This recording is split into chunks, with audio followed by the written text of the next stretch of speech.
Tonight's big story, the Boise Police Department is honoring Coeur d'Alene fallen officer Sergeant Greg Moore. Moore succumbed to his injuries yesterday after being shot while in the line of duty. Lauren Johnson spoke to Boise's Chief of Police today. She's live in studio with the details. Lauren? Roland and Michelle, Chief of Police William Bones tells On Your Side that the police department has plans to send an honor guard and motor officers for the memorial services of Sergeant Greg Moore.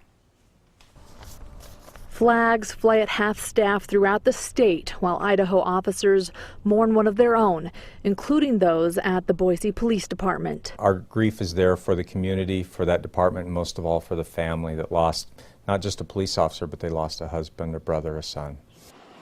On Wednesday, police and firemen lined the route as Sergeant Greg Moore's body was taken from Coeur d'Alene to Spokane for an autopsy. The Coeur d'Alene police sergeant was killed in the line of duty Tuesday. He leaves behind a wife and 2 children, one who is only 1 year old. Every time an officer walks out that door and puts on the uniform and the badge and walks out in public, they know it is a real risk that they possibly could lose their lives. But they go anyway. They love the job. They love what they do for the community.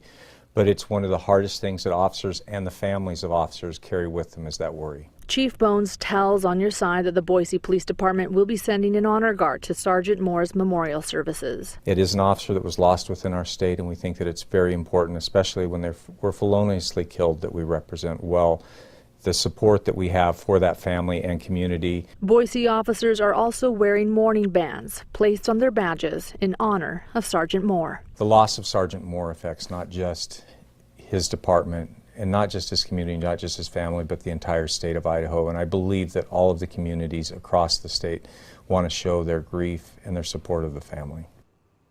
Governor Otter has requested all Idaho flags to be flown at half-staff until the day of the memorial service. The Boise Police Department is also donating to Sergeant Moore's family. For info on donating, you can head to our website, IdahoOnYourSide.com. Live in studio, Lauren Johnson, Fox 9 On Your Side.